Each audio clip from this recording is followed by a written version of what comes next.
Rushikonda palace వినియోగంపై కూటమి పార్టీల్లో భిన్నాభిప్రాయాలు వ్యక్తమవుతున్నాయి. స్టార్ హోటల్స్, లగ్జరీ రిసార్ట్స్ నిర్వాహకులకు ఇవ్వాలన్న ప్రభుత్వ ప్రతిపాదనను బీజేపీ ఎమ్మెల్యే విష్ణుకుమార్ రాజు తప్పు పట్టడంపై కూటమి నేతలు ఆగ్రహంగా ఉన్నారు. ప్రభుత్వంలో భాగస్వామిగా ఉన్న కమలం పార్టీ రుషికొండ ప్యాలెస్పై ఎందుకు రాద్ధాంతం చేస్తోంది? భవనాల వినియోగంపై బీజేపీ శాసనసభ్యుడి వాదనలేంటి? పొత్తు ధర్మానికి విరుద్ధంగా మాట్లాడి వ్యక్తిగత అభిప్రాయం అనడంలోని ఆంతర్యమేంటి? Was this inside story?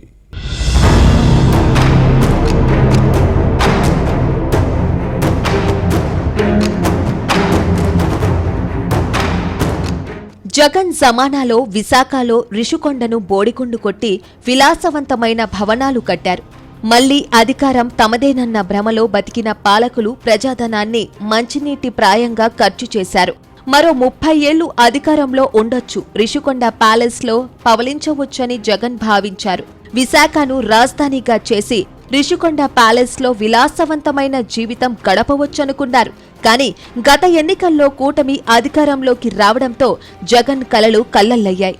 కానీ ఈ భవనాల నిర్వహణకు నెలకు 30 లక్షల రూపాయల వ్యయం అవుతున్న క్రమంలో ఏం చేయాలన్న అంశంపై ముందుగా ప్రభుత్వం తర్జనభర్జన పడింది. చివరికి ఆదాయం వనరుగా ఉపయోగించుకోవాలని ప్రతిపాదించింది.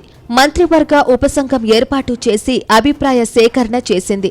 స్టార్ హోటల్స్ లేదా లగ్జరీ రిసార్ట్స్ నిర్వాహకులకు ఇవ్వాలనుకున్న క్రమంలో కూటమిలో అభిప్రాయ భేదాలు తలెత్తాయన్న ప్రచారం జరుగుతోంది.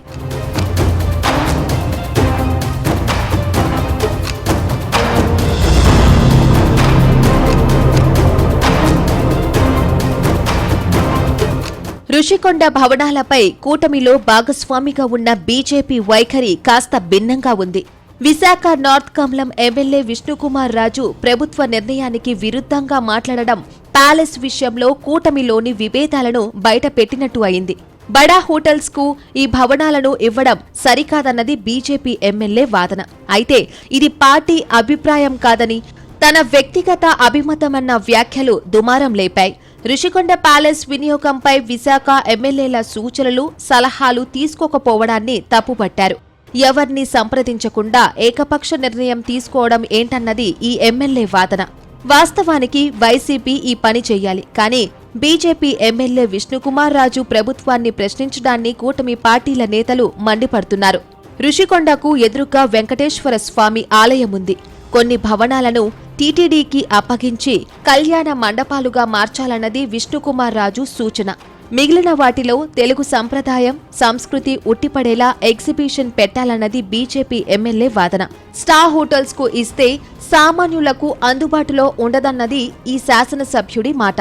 చెప్పాల్సిందంతా చెప్పిన తర్వాత ఇది తన అభిప్రాయం కాదని, ప్రజా అభిమతాన్ని వ్యక్తీకరించానని చెప్పుకొచ్చారు.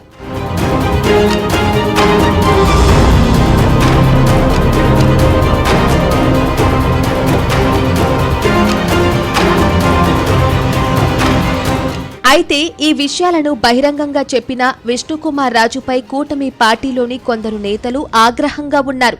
కమలం ఎమ్మెల్యే వ్యాఖ్యలను వైసీపీకి బలం చేకూర్చేలా ఉన్నాయని మండిపడుతున్నారు.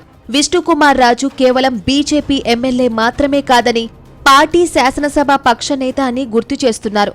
ఇలా బాధ్యతాయుతమైన పదవుల్లో ఉంటూ కూటమి సర్కార్ను ఇరుకును పెట్టే ప్రయత్నం చేయడం ఏమిటని మండిపడుతున్నారు. రుషికొండ భవనాల వినియోగంపై ఏదైనా చెప్పాలనుకున్నా లేదా సలహాలు ఇవ్వాలనుకుంటే ప్రభుత్వం పెద్దలకో లేదా మంత్రివర్గ ఉపసంఘం సభ్యులకో నేరుగా చెబితే బాగుండేది. కానీ ఇలా రోడ్డుకెక్కి మాట్లాడడం సరైన పద్ధతి కాదు. బరితెగింపే అవుతుందన్న ఆగ్రహం వ్యక్తమవుతోంది. ఇలాంటి వ్యాఖ్యలు వైసీపీకి ఆయుధంగా మారి కూటమిలో భిన్నాభిప్రాయాలు ఉన్నాయని ప్రచారం చేసే అవకాశం ఉంటుందన్న ఆందోళన ఉంది. ఫ్యాన్ పార్టీకి అలాంటి అవకాశం ఇవ్వడం ఏంటని విష్ణుకుమార్ రాజును ప్రశ్నిస్తున్నారు. బరితెగించి బజారున పడి కూటమిని ఏం చేయాలనుకుంటున్నారని నిలదీస్తున్నారు. టీటీడీకి ఇచ్చి కళ్యాణ మండపాలు చేయాలని, ఎగ్జిబిషన్ పెట్టాలన్నది వ్యక్తిగత అభిప్రాయమా లేక వ్యక్తిగత స్వార్థ ప్రయోజనాలు ఉన్నాయా అన్నది కూటమిలోని కొందరి నేతల క్వశ్చన్.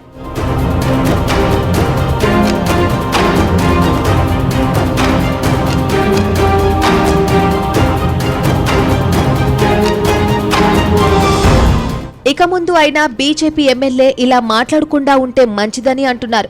బాధ్యతాయుతమైన ఎమ్మెల్యే విధానపరమైన అంశాల్లో ఇలాంటి బహిరంగ ప్రకటనలు చేయడం మానుకుంటే మంచిదని, అప్పుడు బాగుంటుందని సూచనాప్రాయంగా వార్నింగ్ ఇచ్చినంత పని చేశారు. కూటమి ప్రభుత్వంలో బీజేపీ భాగస్వామి అన్న విషయాన్ని విష్ణుకుమార్ రాజు మర్చిపోయారా? అంత మాత్రాన సోయలేదా అని ప్రశ్నిస్తున్నారు. మరి ఈ రాజుగారు తన వైఖరి మార్చుకుంటారో లేదో చూడాలి.